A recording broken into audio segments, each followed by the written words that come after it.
Hello and welcome to the Real Zero podcast with me, Daniel Grant, and Hugh Montgomery. Hello again, Dan. Hi Hugh, how are you doing today? Not so bad, yourself? I am very good, and I'm excited because we've got a really good guest on today. Oh, I know. I've been looking forward to this.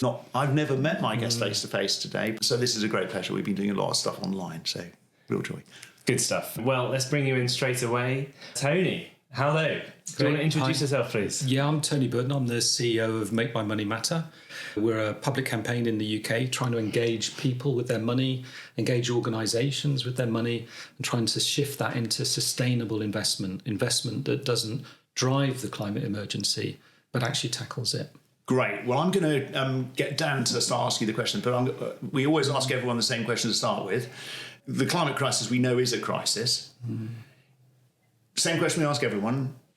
How long, if we don't really act aggressively now, how long before the structured civilization which we know and love no longer exists? How long would you say if we don't act?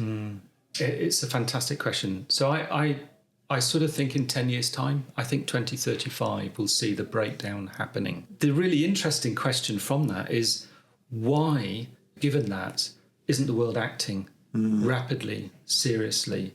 You know, we're a campaign, we engage people with this, we talk about the evidence on climate, we talk to financial institutions, and we're not seeing that rapid action. Okay, so I was going to get down to ask you this question, but come on, let me ask you that one. We talked to Paul Eakin, who's an environmental economist, and I asked him that question too. I won't tell you what he said.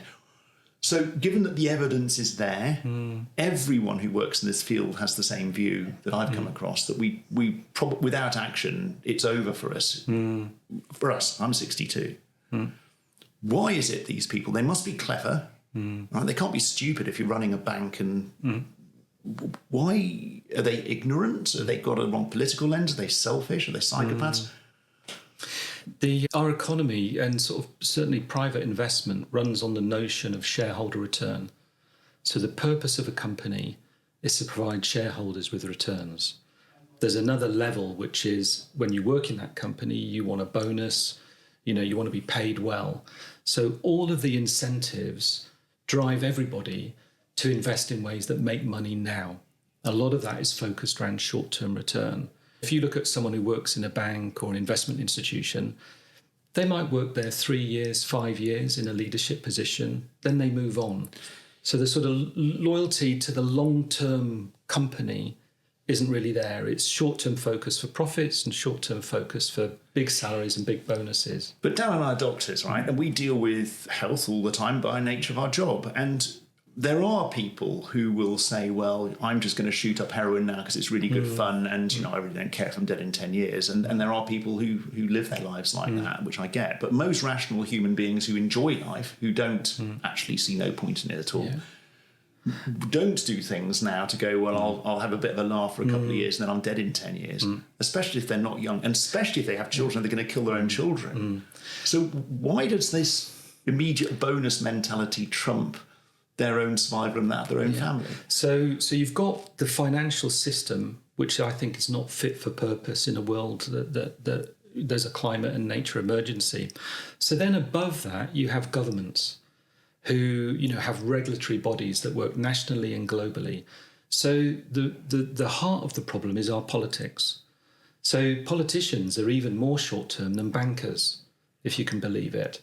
So politicians are looking to get elected next year, in 4 years, and they're very, very afraid of saying and doing things that they think people will be unhappy with in the short term and mean they don't get elected. So bravery in politics on climate, we're not seeing it. Are we seeing it anywhere? Well, but let me push you a bit further on that. I mean, I don't know the answer to it, but the logic for me would still pertain to, suppose I get elected in the government right now, and I want to get elected in 5 years' time.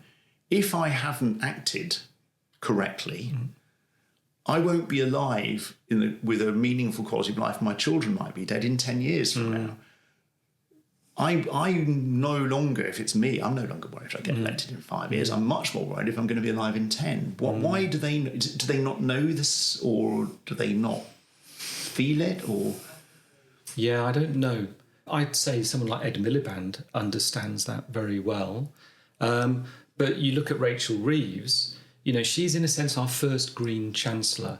So she's made a lot of green commitments, which are fantastic. But her public narrative is there is no public money. We have a black hole left by the Tories. We're going to do some things, but it's all, guys, it's going to be really, really difficult. If you know you could die in 10 years, and in 5 years it's going to be dreadful, right? So there's before you die, it's dreadful. So it's dreadful in 5 years. Then the fiscal rule around borrowing becomes ridiculous, doesn't it? Surely you would borrow a lot of money to invest in all of the green things we need to do, whether it's onshore wind farms, insulating everybody's house and every commercial building, changing agriculture, and helping the poorest people in Britain who will struggle with the transition. They can't go out and buy an electric car. Right. It's hard for them. They can't even insulate their house. They just don't have that money. Or if they're renting from a landlord who just doesn't care. So for poorer people, people in oil and gas jobs who are going to need to look for other jobs, you could use public money to help that transition in a way that's really positive, that people move to green jobs, that they're helped with their housing, with insulation. So these things, if you know it's the end of the world in 10 years' time, these things all seem really obvious. So there is something going on where people, they know it, but they can't then change their behaviour. It's a sort of head in the sand mentality. So I campaign on pensions. Most people in the UK don't save enough for their pension. They're going to have a retirement that's pretty horrible, right? Because they won't have very much money. You know, there's that sort of, who said it? You know, life is nasty, brutish and short. Yes. Right? Well, life will be nasty, brutish and long for those people, for millions of British people, because they're not saving enough. The thing is, they know that, right? But they don't want to look at it because it's just so scary. You just think, okay, look, I could put more in my pension, but I need to buy something now. It's really hard. I don't want to think about the future because I know it's going to be tough. Let's hope it's better. Well, it's interesting. There's name check a guy called Steve Henry. I don't know if you've ever heard of Steve. He was probably, in my view, one of the world's greatest advertising creatives. He did the original iPod campaign, amongst others. And when I was first talking to Steve 20-odd years ago about how you change behaviours, he said climate change is like changing health behaviour. Humans aren't very well wired for stopping doing things that are immediately pleasurable, that are associated with some indeterminate medium-term risk. So he said that's why public health campaigns generally aren't effective on drugs, alcohol, cigarettes, and unprotected sex. They're all great fun right now, and they're all associated with a risk that might be in 9 months if you get pregnant, or in 10 years' time if you get, or 20 if you get lung cancer. But humans are very poorly wired for the beer, cigarettes, or the unprotected sex, or the drugs now, and the medium-term risk. And he said climate change is the same. We all like the fix of the holiday and the heating and the everything else, and we sort of can't. And it's even worse than that. So you've got that human problem, right? So then you've got politicians who are a bit averse. So who owns the public narrative, right? So I think politicians should be leading with a positive vision of the future. And that sort of public narrative around transitioning to a lower emissions economy, to greener jobs, to all of these things is not really out there. And it's worse than that, because then you have the forces of oil and gas companies, Shell and BP and Exxon and all the people who back them, all the companies that rely on fossil fuels and make money from it, the banks, Barclays, HSBC, who make money from financing fossil fuels. You know, what's the public narrative? The narrative is, well, you're going to need oil and gas for a lot longer. EVs, they cause more emissions than petrol cars. Oh, and what about their tyres? Create particulates, which are terrible, right? So there's a propaganda machine that's financed by billions. And every day for decades, relentlessly, it's been just undermining public knowledge, awareness, belief, all of those things. Well, I'm going to close down in a second and hand over to Dan to ask you some stories. But since we've started off going down the political thing, what we like to do here is help people understand the nature of the threat and how grave and severe and immediate it is, which I think we've done now, or you have. We touched on politics. So what's the ask of the people before we go on to pensions finance. Yeah. What do we want listeners to this podcast to do that might help move the body politic to do the right thing? Do we need to send emails to Keir Starmer and Rachel Reeves and say, we love you, we support this transition fully, we'd like you to see you go further? Do we write to the opposition parties to say, we'd like to see you are more likely to get our vote if you move into the state? How do we help? Yeah, the first thing, write to your MP. They're your local MP, and say you're really scared about climate change, and the only way you think to tackle that is to transition rapidly, so you really support that. Where does your MP stand? Okay. Will you support this? If you've got the time, we're all busy, write to Keir Starmer and Rachel Reeves and demand faster action, not just it's going to get worse before it gets better. We've got a climate and nature emergency, so we need to act now. So ask your MP first. If you're voting on anything, always just vote for people who are passionate about transitioning the economy. And make it clear why you're doing it. Yeah. Great. Okay. Dan, I mean, we've got Make My Money Matter here, the CEO no less. And they are leading in Great Britain in trying to help people understand how your money, Dan and mine, might be financing our own deaths and those of our children. So that's what they do, and they try to help us. So I'm going to let you start asking our guest about where the money comes from to finance the fossil fuel industry, how we're all responsible and what we do. Yeah, well, thanks so much, Tony. I mean, I actually went on your website last night and I did make a change myself that we were discussing yesterday, Hugh. Did you? But we'll touch on that towards the end of the show. Tony, I want to pull you back a bit before we go into what you do. And I think when we come to this on this podcast, very much you are the total expert. Hugh is the general expert at everything. And I'm very much the person who can see there's a problem. But I hear a lot of talk, I hear a lot of chat, but you don't see much action. And like a lot of people who probably listen to this, you know it's an issue, but you're a bit lost. But first of all, for you, how did you transition into this? What was your story? How did you come to set up what you do now? Yeah. So my very first job was in Malawi as a water engineer. I was a volunteer. I worked for the Malawian government, putting water into villages. And women and girls were walking for 5 kilometres to get water, dirty water.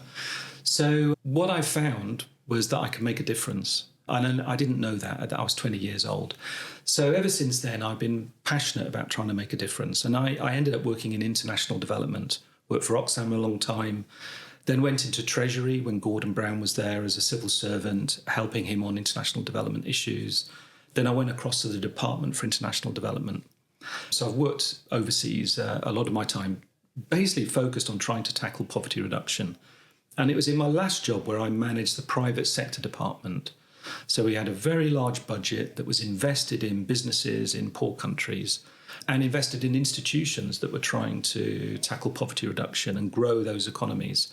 And then I started to read the climate science. I was inspired I was inspired by Greta Thunberg. If you have a person who reads about climate science and then decides it's not worth going to school because there isn't a future, that's a kind of interesting story. And it got me more aware of the issues. And so then I started to work on climate and poverty reduction.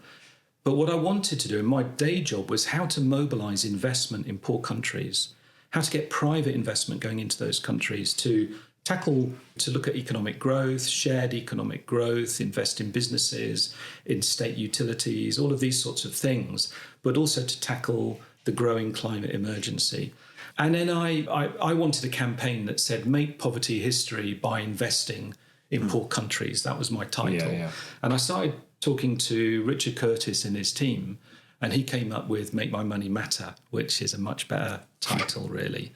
And so I left government. I was a senior civil servant. I left government to set up this organisation and for us to campaign first on pensions and then on our banks, and to try and get those institutions to invest our money in a sustainable way that doesn't drive the climate emergency. So that's my sort of story. Yeah, great story. And as we get into it, let me ask you a question. I'm pretty sure I know the answer to this one first. You see a lot of the oil companies will say, we're doing a lot of renewable stuff, so keep giving us money. No. So the oil companies for 50 years have lied They've known the climate science. They've known about what were then called greenhouse gases, warming. They've known all of this. But they make money out of selling oil and gas. So that's what they do. And it's the only thing they do. And I think there was a bit of a moment when there was an idea that they might transition. So Shell might become a clean energy company, right? BP, it's got a green logo. Maybe there's some Beyond green Petroleum. there. I remember that. Yeah. So, and they pulled away from that. Yeah. So the thing to look at is their capital investment. And their capital investment is 2%, 3%, 4% into renewables, right? The rest is into oil and gas. They're all planning to expand production when the International Energy Agency says, we've got enough oil and gas, we know all those locations, we understand all those sites, that's enough, right? We don't need to explore for more. But all those companies are planning to explore for more, planning to develop and exploit those new sites, and planning to sell that oil and gas. So don't believe anything an oil and gas company tells you, would be my answer. And who's financing them, Dan? well, that's the interesting question to you, because I guess this is what we come into. So from a layman's point of view, how does the bank that you bank with impact this? How does the pension fund you go into? So let's start really basic, and then we can build it from there. Yeah. So we're all financing them, is the answer. And none of us, most of us, 2/3 of the public, when we do opinion polls, 2/3 don't want their bank, their pension, investing in fossil fuels. But we all are. So, if you take your pension, privately invested pensions, they're all in the UK invested in Shell and BP and others. And it's a real problem. They say they need to have a diverse portfolio. They say we need oil and gas for the transition. But they're investing in companies that are planning to expand, as I've described. So just the past few weeks, we looked at Aviva and Legal & General. So these are the two biggest financial institutions in the UK. They're huge on pensions, and they both invest in BP and Shell. So we asked them, well, how did you vote at the annual general meeting of BP and Shell, which was in May earlier this year?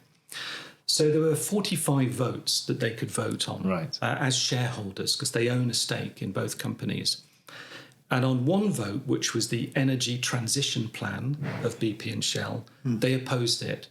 They said, we're in a climate nature emergency, you're not transitioning properly, very bad, we vote against it, we'd like you to do another plan. For 44 votes, for the chair, for the directors, for the audit reports, the accounts, for the remuneration package of everybody, they voted in support of it. So 44 out of 45 votes for Shell, they voted in support of. Yeah. Right? So they back these companies. They have conversations with them about transitioning more quickly, but they're making a lot of money out of them right now because of the Ukraine war and the high price of oil and gas. So they're all complicit in this. I mean, it's interesting. I'll just cut in there because it brings us back to the point you were making earlier on about this disconnect, because those insurers that you've talked about were all part of the report that came out last year, from which I can quote directly, said that without immediate action, which they said needed to be, quoting directly, transformative, not incremental, directly, there will be no economy. Bizarre, isn't it? They know that and they say it, and yet they're still putting money in. And we asked them to vote. So this is a very subtle point, really. We didn't say divest. We said, look, you've got a share in these companies, so vote against the chair, because that chair isn't leading Shell properly, because they're going to harm the planet. Vote against all the directors. Why should they get massive bonuses for trashing the planet? Vote against it. They refused, right? So I just think they're complicit in this appalling system. For the banks, it's just the same. So Barclays, HSBC, Santander, NatWest and Lloyds are all lending money to oil and gas companies, all of which are planning to expand. They all know the harm that expansion will cause, the harm that's going to arise from that, and they're all lending. So I've met with all of those banks and said to them, why don't you just stop? Put that money into renewables. You don't have to take that business. Or if you want to do it, say you'll do it with conditions. Right, we'll lend money to you, Shell, only if you have a proper plan to get to limit emissions to 1.5. They don't do it. And the thing is that they've had business relationships with Shell and BP for decades. So it's easy money. Next year, there's another loan. You pull out the same contract, you change the date, and it's easy money. For them to invest in renewables, it's not easy. They've got to find great projects with good returns. They've got to know the business, do due diligence, understand all of those things. So they continue to finance extreme harm, knowing that it will cause that harm because they make so much money out of it. So what is the solution there? So when you say this to the guys who run the banks, you know, do they just shrug and go, well, you know, I have my psychopathic trait, or it's too short term for me? What's the answer you get there? Or does it just leave you in disbelief? It leaves me in disbelief. You know, the people who are going to kill the planet are men in suits, right? Who they know their wine, they love fine food. But these are the people, civilized people are going to kill the planet. So they know this.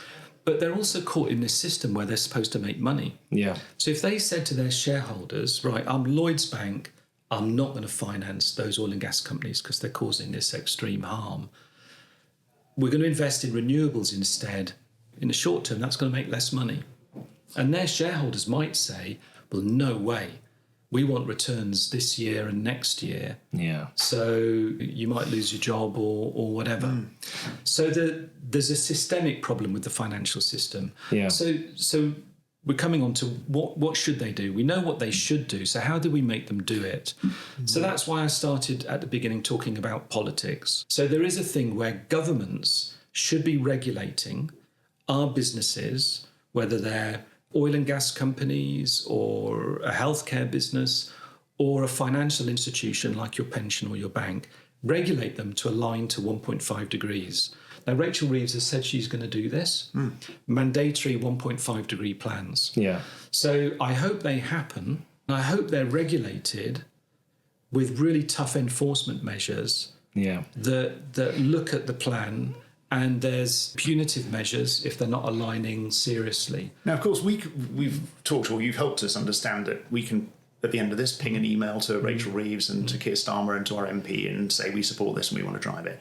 But we were talking to Paul Eakin, we mentioned just now, as an environmental economist, and we were saying to him yesterday, well, look, if we all do move our bank accounts, because we all have a bank account, and we got 1.41 million people in the NHS staff to move, and a few other, maybe million more who work in social care and for drug companies and everything, what impact that would have. And he sat up. I mean, Dan and I both looked and he said, what, millions of accounts? And we said, yeah. And he went, no, that would really make a difference. Yeah. Is he right? If everyone listening to this podcast today removed their bank account from Barclays or whatever and went to, well, let's name check some good banks, right? Who do you bank with? Can I ask you? I bank with Triodos and Co-op. Right, so same here. Yeah. Okay, that's easy. So who else would you name check then? So Triodos or Cooperative Bank? Triodos, the Cooperative Bank, Nationwide. Yeah, they're a building society. They don't put money into Shell. Yeah. There are accounts like Monzo. Yeah. So these fintech banks, they don't have an investment business. Cool. You know, you're not sure necessarily who they're owned and what their overall plan is, but they're not investing at this sort of scale. Okay, so there's a nice easy one. Let's take people through. Let's imagine let's go in reverse. Would it make a difference if everyone listening to this podcast moved and we use this issue of an R of 7? If we then all persuade 7 other people to move and they get 7 people to move, so you get this cascade effect, will that make a difference? I think it will make a difference, but it has to be millions. Of people. Right? Millions of people. Good. There's been a campaign called Switch It that's been running. It's had very little traction, in the tens of thousands. It's got to be millions. Okay. And the banks have said to me, Lloyds and NatWest have said to me, 1, they make a lot of money from oil and gas. 2, that demand is not there. Right. So if we create the demand, we're if it's in many millions. But the other bit is that businesses, organisations who bank with Barclays, with HSBC and others, they need to move their money too. So retail customers, they're sort of low-value customers. In many ways for a bank, they're a hassle. They're always complaining about something, that they need a lot of money just to engage with small individuals. If you can get large organisations moving, that has a really big commercial impact because they make a lot of money from large organisations.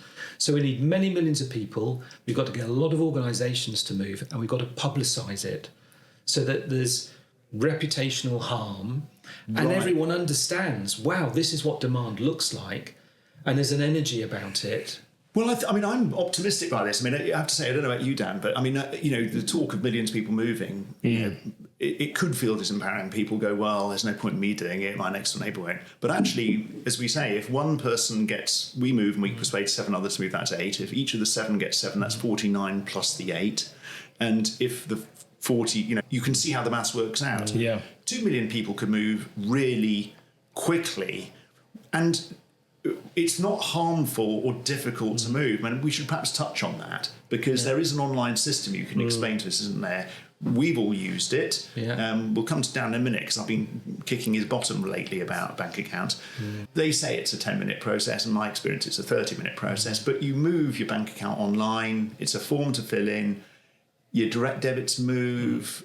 It really is painless. So it's not a difficult thing to do. You can, when the kids are in bed, have a cup of coffee or a glass of wine, spend 30 minutes, and it all happens and you can feel good. Yeah. That's about right, isn't it? And it is. Tell me a little bit about that It's process. a switch guarantee service. Okay. So it's regulated by the Financial Conduct Authority. So it's a guarantee.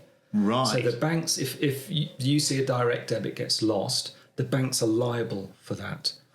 So it's guaranteed. A lot of people don't move because they're really scared that something bad's going to happen. Yeah. But that's why it's a guarantee service. So it does take a bit of time, but it's guaranteed. Well, one of our And team they're here liable. tried recently, and they moved cooperative to test. It was a bit clunkier for them for various other reasons, but they said it was about 35 minutes, and everything moved across, all of the direct debit payments, everything. It is. No, so I've been with the co-op for years, partly because they're an ethical bank as well. But then we had a Santander account, moved that to Triodos. Again, it was 30 minutes. Everything moves seamlessly. It's really good.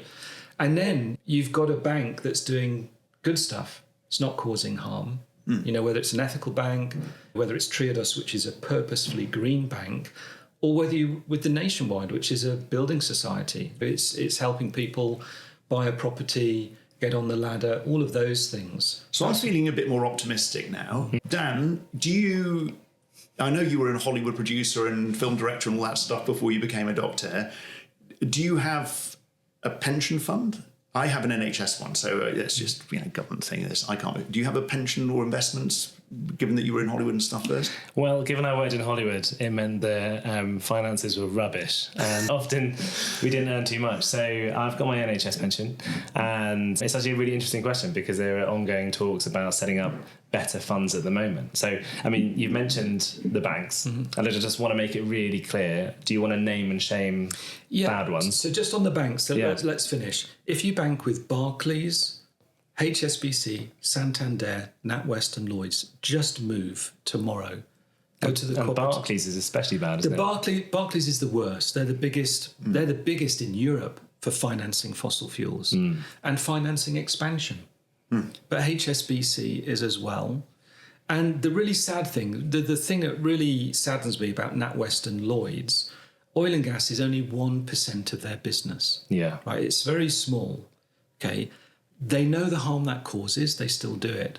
But if they just moved away from it, right, just said, no, we're not going to finance fossil fuel expansion anymore. Yeah. They would be green high street, well, greener. They would be non-fossil fuel high street If they banks. started hemorrhaging customers after this podcast, do you think that would spur them to take that action? I think if they saw that demand growing, I think that would be very interesting for them. They'd need to look at the business proposition. How much money would they lose not financing oil and gas, moving to renewables and other things, farming? They're a big farming lender. But seeing that demand would give them a massive incentive. Yeah. But we have to be careful not to let them off the hook. Okay. So move your bank account. Yeah. We've talked about how to do that. So just if you're with Barclays, you should feel a little bit ashamed. Yeah. Because they're causing such extreme harm. They know it. Their investments in oil and gas, it's a massive, massive business. They just do not care at all. Yeah. Okay. A really important take home there is know where your bank puts their investments, because I think most people really don't know that. But if they go to your website, they'll see how to do that. Yeah. And one last thing, we've asked the Financial Conduct Authority to investigate those 5 banks for greenwashing. Yeah. So when you look at those banks or what they say, they sound pretty green. Yeah. Right? So, they're aligning to 1.5 degrees, investing in renewables. It's all wonderful. They don't talk enough about the harm they're causing and their fossil fuel investments. Yeah. So we've asked the FCA to investigate them. We're hoping at some point the FCA will come back and report on that. Yeah. I was guessing it's probably quite easy to spin the 1.5 degrees. It is. And this is the problem. So they can just let go of some assets, some investments, invest in some greener stuff. But the thing with fossil fuel expansion, if you invest in Shell and they start exploring for new fossil fuels, well, maybe in 2 or 3 years, they'll start developing those. In 5 or 6 or 7 or 8 years, they'll start burning that stuff. Yeah. So what scores in terms of your emissions now when you provide that loan is the exploration bit. It's hardly any emissions. Yeah. So while you're building the foundation for destruction, it looks clean. Yeah. So you've got a 1.5 aligned plan, looks clean, but actually you're building the destruction of the planet and you know it. Yeah. That's the thing. That's really interesting. And let's be clear about the banks to switch to. Right. Switch from Barclays, from HSBC, Santander, Lloyds and NatWest, and switch to the Cooperative Bank, Triodos, Nationwide, Monzo, and some of the other fintech banks, and use the switch guarantee service. Fantastic. And then now let's touch on pensions as well. Yeah. So what kind of conversation should you be having with your financial advisor if you're having that, or if you're with a company that puts a pension in place with you? How do you even find out if it's a good pension? Yeah. So if you're with a company, you've got a HR department. When you arrive in that company, you just put into a pension fund. You have no choice about the choice of pension fund. So ask your HR department, is that pension fund committed? Does it have a plan to align to 1.5 degrees? Does it invest in Shell and BP? And if so, what's it doing about that, given the harm those companies are causing? Is it investing in companies at risk of causing deforestation, which is another big, emissions area? And if so, what is it doing about that? So those are great questions that can be then given to the pension provider to start giving you the answers. And if you think those answers aren't good enough, start asking your HR department to maybe think of another choice of pension fund. So we worked with Ella's Kitchen. They're a B corporation that makes baby food. You'll see it in all the supermarkets. Yeah.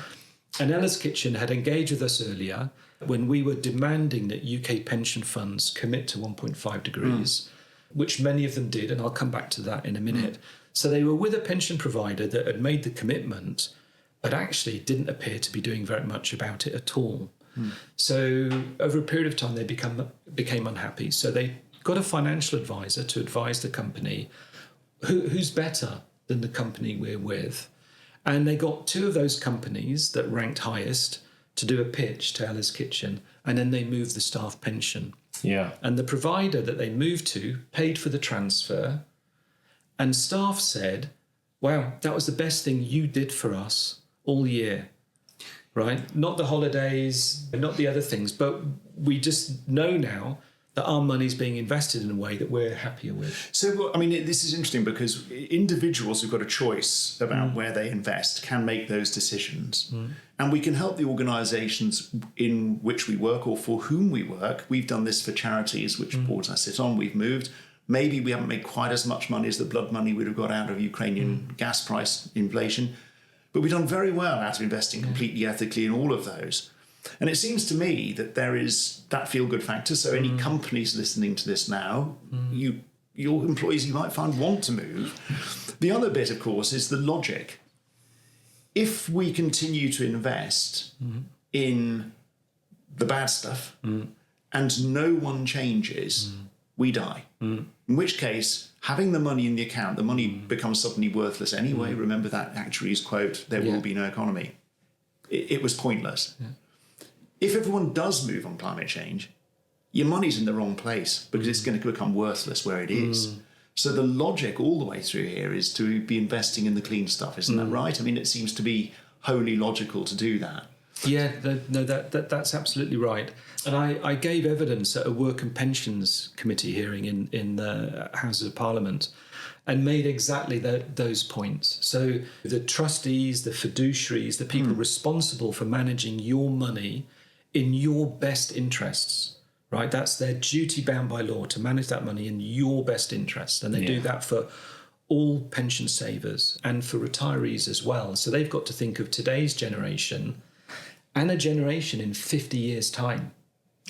Okay, to make this easy then for a Dan or a Hugh, let's suppose I come into some money. I can't imagine how that would happen, and I now wish to invest some, or Dan, with his massive Hollywood earnings, has something to invest. Can we name check some? I mean, I know there may be many great providers there, but are there any companies that particularly you would say, well, look, go to them because they're really good at creating an investment vehicle for you that's green? Yeah. So we ranked the top 20 pension funds in the UK last year. If you go again to our website, there's a climate action report. It ranks the top 20.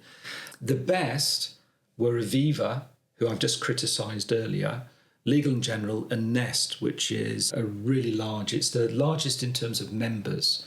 So I'm with Nest now. But they only scored 5 out of 10. Are there any others? I mean, Paul, what did Paul mention yesterday? Was it ethical investment? Was that the name he used? We'll have to go back and listen to our own podcast. So ethical investments are a kind of tag for all kinds of investments. So the thing is, with these investment funds, there's a whole world out there. I can't advise on those at all. But when you're in an ordinary pension, you'll be with Scottish Widows, Royal London, Aegon, Cushion. We've ranked all of those top 20. The problem is they're all still in fossil fuels. A lot of them don't have policies to tackle deforestation. But they will change if you demand it. So this is just one quick point on that. So when we launched our campaign, no pension funds in the UK had made a commitment to align to 1.5 degrees. So we launched a big public campaign calling for them to do that. We got thousands of people to write to their pension fund and ask them to do so. We got hundreds of employers to do the same, like Ella's Kitchen or IKEA or Tesco or others. And that collective pressure got 60 pension funds to make those commitments, £1.5 trillion of assets, now committed to align to 1.5. So, demand, people power works. People demanding that their money matters and makes a difference. Great. So, I mean, this is becoming a bit of a common theme. And if we're going to move our bank, we write to Barclays and say, I've just moved my account because you are bad on climate, and I've moved it to the cooperative because they're good. That applies pressures. I guess the same is here. If you're in with one of the baddies and you say, well, I'm going to move to Aviva, you move. And you let the baddie know and say, I've moved because you're not good enough. And that applies pressure, I guess. It does. So when we did the climate action report, we got that published in Which magazine? So it went to thousands and thousands of consumers who are looking at this stuff. It also went to thousands of financial advisors. So then when individuals are saying, well, who should I be? Look at that ranking. I'm with the People's Pension. And that scored 1 out of 10. So when the People's Pension saw their ranking, they flipped. 2 weeks later, they announced some great big green tilting of their portfolio to become a lot cleaner. And we saw other pension funds do the same. So we're going to do a report in February next year. And we've told them all this. And we've said, we want to see you go up that ranking and take action. And they know they're going to be measured. So for individuals, make that demand both directly but also to your employer. And I think now there is a competition taking place between pension funds to be seen to be doing the right thing and actually doing the right thing. And so that demand really is effective. Okay, and we should just go back on one other issue because you and I have talked about this before. So my own university, which is UCL, are really good. Okay, shout out for UCL, they're fantastic. Our provost is brilliant. And they absolutely want to do the right thing with their finances. They genuinely do. They're rather stuck with some of their accounts because they are too big for a cooperative or a trust to cope. What's the advice we give organisations like that? Because they don't have to keep all of their assets with just one bank, do they? No. So a couple of quick things. UCL, fantastic. And what the universities have done, UCL with Cambridge University, but actually now 33 other universities in Britain, Britain's leading universities, have all done what's called a request for proposals to the banking sector, asking for fossil-free banking services. So suddenly these massive universities, billions and billions of pounds, who've been with Barclays and HSBC for decades or centuries in some cases, are now saying we're not happy with you and we want fossil-free banking services. That is a massive kick up the backside and a real threat. So let's hope that request for proposals comes back with viable alternatives. But the thing to do, of the 5 high street banks, they all offer international payment systems. They're large enough to bank billions. Triodos is a bit smaller. The Cooperative Bank, the same. The cleanest of those high street banks is Lloyds. Yeah. NatWest is not far behind. So move your current account to Lloyds or NatWest, but your deposit accounts, you can easily deposit with Nationwide or with the Co-op. And why not put a bit in Triodos, who use that money for green investments? So big organisations then move to the goodies, because indeed Lloyds, they're around, I think the ratio is around 8.5 to 1 investments in renewable versus fossil fuels, and so they are the best of the bunch. Yeah. So they could move there, and then their current accounts they could move to their deposit accounts they could put elsewhere. So when you're a big organisation, the relationship with your bank is very sophisticated. It's not like us as individuals. So you need proper payment systems. You might need to pay things internationally, receive money internationally. You have a lot of cash that you want banked. So you need different kinds of accounts. And when you go to a bank, you ask them all to compete to offer you a service. And you look at the quality of service and you look at the cost of it. So you can make these sophisticated choices. So if you're purposeful, right, you have to be able to deliver your business. So maybe you're forced to go to Lloyds, but you can still put a lot of your money elsewhere and do a lot of good with that. Okay. So, and the chief financial officer, these are really great people. They understand all of this. It's just about the institution saying, right, let's be more purposeful with our money and do that. Right, Dan, let me play back what I think I've just heard. You can challenge me if you think I've got it wrong. Go for it. And then I'm going to challenge you. Okay. Is that fair? Yeah, I Okay. guess so. So I think what I've heard is where we started, that we're in desperate trouble if we don't act. Mm-hmm. I think I've heard, as we've had from other guests, that actually if we do act, we can do something meaningful and that it's possible and that there are some simple things we can do. So if I play him back, I think we're going to ping a quick email to Rachel Reeves and Keir Starmer and our local MP, and we can find those emails online easily, right? There's the House of Commons website does that. You can just find their email addresses and it goes straight to them. So we can all do that. And for every, like we discussed this yesterday, for every one email or letter they get, what are they thinking in their heads? That's right. Thank you for the test. 600 they are got in their heads that they think other people think the same way. Okay, so we're going to say we support you, we love you, we would like you to be even greener, and we will vote for you if you are more green than you currently are. We are going to move our bank accounts easily online over a glass of wine or a cup of coffee when the kids are in bed or whatever it is this evening. And we're going to contact the bank we moved from to say, we don't like you, you invest in fossil fuels. We love you because you don't, and we're going to move our bank accounts, right? Mm-hmm. And we're going to get 7 other people to do the same thing, aren't we? Over another glass of wine or beer or a cup of coffee. Yes. We're going to, if we have investments, we're going to contact our provider or our pension fund, and we're going to ask that we'd like to move if it's in the wrong places. And we're going to look at a website, which we'll come to in a minute, that will help tell us what that ranking is. And we're going to work with the organisations we work with and encourage them to make the moves themselves, because that's, if I'm honest, I imagine that's why UCL moved. I imagine it wasn't just they all sat at the top going, well, that's a good idea. Yeah. I think they are principled, actually, my leadership. But I think they mainly moved because the staff and the students were saying, we demand this. Yeah. Okay. Is that right? Have I covered it all? I think, yeah, pretty much covered it. In which case, let's hear the website again. Can you remind us of your website? Where do we go for information? So if you go to makemymoneymatter.co.uk, you'll see our website. It'll open up. You'll see a pensions page. You'll actually see Olivia Colman's face. She did an advert for Olivia Colmine. Olivia Colmine. And on the other side, you'll see Kit Harington and Rose Leslie on the banking side.